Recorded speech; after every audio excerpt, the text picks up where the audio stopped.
Welcome to the Bellport Battle Bunker with this Astra Militarum Collection Showcase.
This is my entire collection of Astra Militarum following the CADIAN doctrines.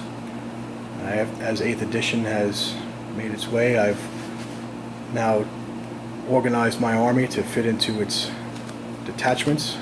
We have a brigade that's on the bottom of the screen. In the middle upper left we have a Supreme Command detachment with that super heavy Baneblade, Water War. And in the back we have a Spearhead detachment with all the Lehman Russ battle tanks led by Knight Commander Pask. So this collection has been geared for 8th edition, and it follows all the rules and regulations for the detachments, not exceeding any of the HQ, Elite, Heavy Support, Fast Attack, and Troop slots. And it is battle forged, and it also follows the rule of 3, where you will not allowed to have more than 3 of any one of the data sheets. So 3 heavy weapon teams, 3 scout sentinels, 3 Lehman Russ squadrons, and remember that they are in squadrons, so you can have technically 9 Lehman Russ tanks if you have 3 squadrons of 3 or up to.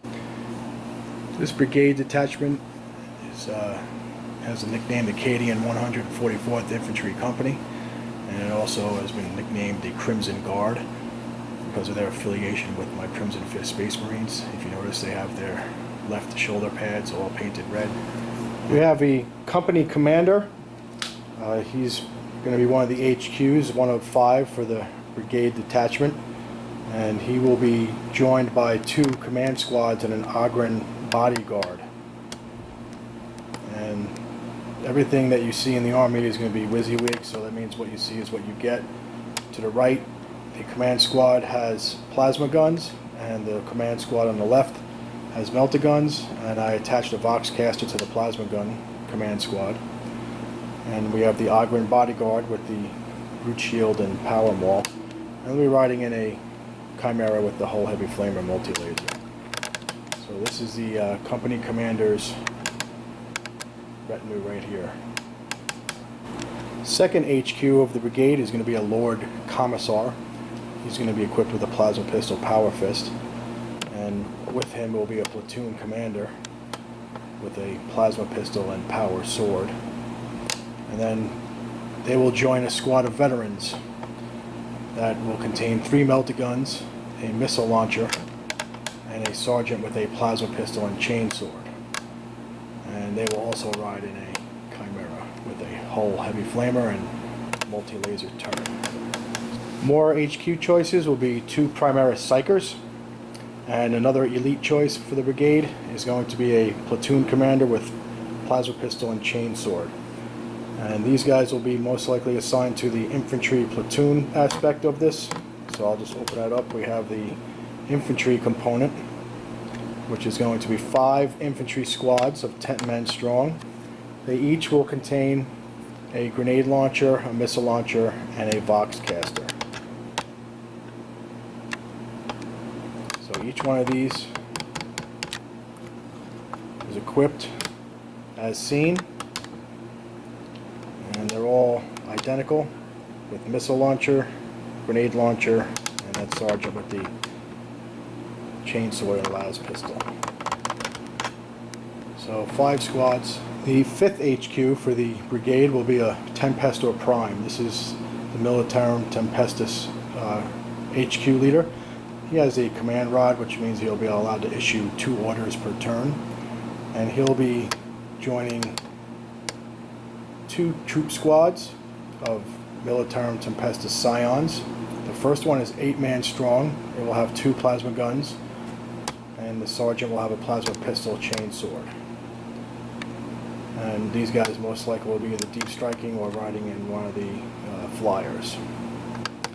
The second troop choice, this is the would be the 6th troop choice for the battalion if we ran it as such, is going to be 10-man Militarum Tempestus Scions, represented by the old Kasserkin models here.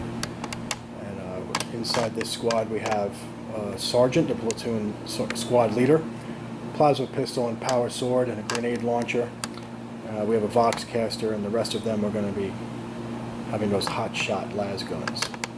They will be riding in a Torox Prime, or have the option to ride in it, because they can also deep strike, but most likely they'll be in this Torox Prime with the Torox battle cannon and autocannons.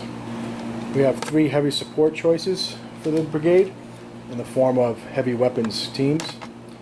There's going to be 2 with autocannon and 1 with las cannon. The one in the center here is armed with las cannons. And then you have the autocannon teams. And I don't like the big, large round bases. They just have real difficult times getting into terrain, so I've mounted them on these the individual round bases for the gunner, las gun guy, and then the autocannon team is completed with those longer bases. But a 4th HQ for the brigade is a light armored Wyvern. I chose to put this in this detachment as opposed to the Spearhead, as I figured this would be it's more of a mobile artillery gun, light gun, and would travel well with the infantry platoon and the 144th Infantry Regiment. It's got the quad mortar shell launchers and hull heavy flamer. And there's a really good stratagem, aerial spotter, where it allows you to re-roll hits for basilisks or wyverns. 3 fast attack choices for the brigade are going to be 3 separate scout sentinels with heavy flamer, and they're all going to be identical with the heavy flamer option, and they will be 3 separate choices. Pretty mobile. There's also a stratagem that go recon, which would allow you to get some extra movement on these scout sentinels if you needed. But they're pretty good. At least they get the scout move before the battle starts, and if they can get within range with that heavy flamer, it's automatic hits. So if they're moving, it doesn't hurt so much. We have 2 more elites. You're allowed to have 8 elites, so 2 more for the brigade are going to be special weapons squads. They're both going to be identical. They're both going to be grenade launcher teams. I figure these are the best swing unit, because you can have that either crack grenade or the frag grenade, so depending on what army you're faced with, they're very got a lot of good versatility here. So I got 2 squads of them, and if I need to, I can pack them into a Chimera. This one has a hull heavy bolter and a multi-laser turret, but they could fit inside that Chimera if they need some extra mobility. So these are 2 elite choices, and they're special weapon teams with grenade launchers. We've got some Chimera dedicated transports. We got 2 here. They both have hull heavy flamer, heavy stubber, and the multi-laser turret. And they can just go for, they can either transport some infantry squads, or if I have to transport some other infantry models that can't fit in the other Chimeras. I also have some work in progress. We have 3 more Chimeras with the hull heavy bolter and turret heavy bolter. So between those 5 Chimeras, we'll be able to mount the entire infantry platoon, if needed, into a mobile armored company. This is the Supreme Command Detachment, and it clocks in at 62 power level, 1,168 points. This is a Supreme Command Detachment. It has 5 headquarters and 1 elite and 1 Lord of War. And the Lord Commander himself, Creed, will be leading this Supreme Command. And he also has a 2nd Company Commander with a Power Fist and Las Pistol, and a 2nd Lord Commissar with Plasma Pistol, Power Fist. So these 3 HQs can be added to the brigade if needed. Just running the show here for the CADIAN 144th Infantry Regiment. We have a Master of Ordnance behind him. That's the elite choice for this Supreme Command Detachment. He can call in some preliminary bombardment strikes or artillery strikes. The last 2 HQs is going to be a Primaris Psyker. So I have that rule of 3. I do have 3 Primaris Psykers in the list, so he'll be the 3rd. And then we also have a Tank Commander, and this one is in a Lehman Russ Exterminator with the sponson heavy bolters and a hull-mounted las cannon. And then the Lord of War is the Baneblade. with the heavy bolter, twin heavy bolter sponsons. Okay, in the back here we have a spearhead. A spearhead has 2 HQs and 6 heavy supports. 3 of them must be filled, but the good thing about CADIAN, well, any spearhead detachment, is that the Lehman Russ tanks become objective secured. So even though you can have one Lehman Russ tank on a objective, if the enemy doesn't have any objective secured models on there, it will be objective secured. So you can have several Terminators surrounding it or anything else that's not an objective secured unit, and if that one Lehman Russ is still standing, it will have that objective secured special rule. But that's only if you have them in a spearhead.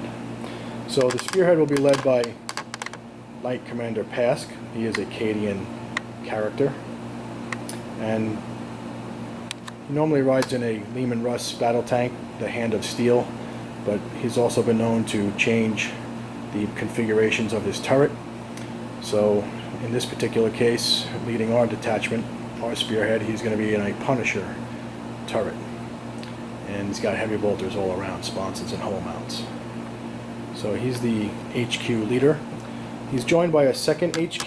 This is a tank commander, and he is in a battle tank with the battle cannon and heavy bolters all around. He's also going to be joined by some squads of Lehman Russ battle tanks. We got a squad of 3 with the, you can see on the red barrels there. And then there's going to be a squad of 2 designated by the blue barrels. And over here on the left we have 2 demolishers, and joined by another, to round out the squad you're allowed to have 3, an executioner. But the demolishers are going to have the last cannon sponson, the whole last cannon and heavy flamer sponsons. And there's 2 of them. And then to round out the squad, again, remember the rule of 3, you're allowed to have 3 choices from Lehman Russ, so they are squadrons, so they can come in 1 squadron of 3 tanks, and then this one will be added. It has plasma cannon sponsons, the executioner turret, and a hull mounted last cannon. So that's the spearhead detachment. Oh, we also have a manticore. I am allowed to get 2 more. I'm thinking about expanding and possibly adding 2 more manticores as opposed to basilisks. Just like, again, with the rule of 3, I already have one of these, so I'll probably pick up another one. And the Master of Ordnance, if they're within 6 inches of these, I believe that they allow them to also re-roll hits. So we'll be getting probably 2 more of these manticores. And there is a flyer in the list of Vendetta. I'm trying to stay away from Forge World models, so I probably will be converting this to a Valkyrie. And but again, it can carry 12 units. If I knock my Bullgrin squad down, one of the guys, I could probably put them all in there. And then that brings us to the Bullgrins. This is an elite choice. You're allowed to have 2 elites in the spearhead. So we got the Bonehead here, and he's going to be with. They're all armed with the Slab Shield and the Grenadier Gauntlet. So we have 5 of these guys, and then we also have the Tech Priest Engine Seer to make sure that all the Lehman Russ tanks are in tip-top shape and running smooth on the battlefield. So those are the 2 elite choices that you're allowed to have for the spearhead. And then there's also 2 fast attacks. These are 2 armored sentinels with las cannon. So they're identical. They're a little bit tougher than the scout sentinels, but they're all the fast attack version of the spearhead. So that spearhead is, you know, this is where I started with the Imperial Guard way back when they were the Imperial Guard. Now they're Astra Militarum, and then kind of put them on mothballs a little bit when they weren't allowed to be played in tournaments anymore, and then when they got cleared again, we expanded the army. The Imperial Guard have great stratagems and orders. One of the orders that is specific to CADIAN is the CADIAN tank order, pound them to dust, and that gives you the ability to re-roll 1 dice for anything that's randomly determined as far as weapons. So those battle cannons back there that have the D6 shots, all those battle cannons, well, at least ones I give orders to, would be able to re-roll, not costing a command point, and that's a tank order. And PASS can issue 2 orders, and the tank commander can also issue 1 order, so that's going to be 3. Plus there's a inspired tactics stratagem which will allow a tank commander or commander to issue an additional order. So up to 4 battle cannons could be receiving this order. And if we do add in the other tank commander from over here, then that can again get up to 5. And that's all 5 more tanks back there, except ones in our squadron. Another excellent stratagem specifically designed for CADIA is the overlapping fields of fire. And this particular stratagem allows if a CADIAN unit gets an enemy unit to have an unsaved wound in the shooting phase, and then any other CADIAN units that target that enemy can add 1 to the hit rolls that unit that suffered the wound. So it's really good. You get something that can just cause a wound on 1 unit, and then you can really pound them with a second unit that you want to get extra hits on. And excellent stratagem for helping out the CADIANs. There's some fluff to this army. This is going to be a model that would represent the planetary governor. This is the guy that's going to be securing the assets for the Astra Militarum on the ground, and also the go-between for the Space Marine, the Adeptus Astartes, and this particular unit. If you notice, I've painted all of these, if you follow the channel, in the Crimson Fist color scheme, the blue and the red.